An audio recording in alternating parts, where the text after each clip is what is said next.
After a frantic search, Mexican authorities say they have found the body of missing North Carolina teacher Patrick Braxton-Andrew and that he was killed by a member of a drug cartel. Braxton-Andrew was vacationing in Mexico. He was alone. He disappeared last month while walking near his resort in the northern Mexico town of Urique. Dianne Gallagher is our CNN national correspondent with more on this whole investigation and just how awful for this family.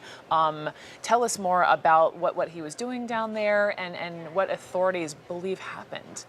So, Brooke, this was something that he tended to do quite a bit. He would go to Mexico, he'd go to Latin America. He was a Spanish teacher and really loved the culture there. Now, the governor of Chihuahua claims that the Sinaloa cartel is responsible for his murder. Now, if that name sounds familiar to you, that's the cartel that El Chapo used to command before, of course, he was captured and is now on trial. But in a Facebook post from the governor, he pinned Braxton-Andrew's killing on a drug trafficker known as El Chueco, or the Crooked. He says the middle school teacher died October 28th. That is the last day that he was seen by anyone. He left for a walk from his hotel to this canyon area.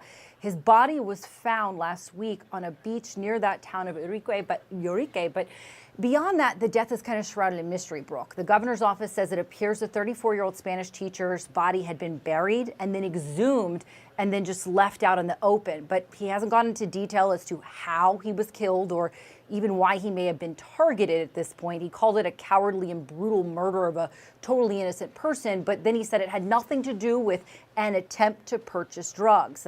Late last night, a Facebook page that's been run by his family and friends during this search confirmed, they said with a sense of relief, that his body was found and recovered. They're working on getting it back to North Carolina. Brooke, after learning of his death, they posted, Patrick died doing what he loved, traveling and meeting people. Join us in celebrating his life as he would want us all to do. We will always remember Patrick and his joy for life.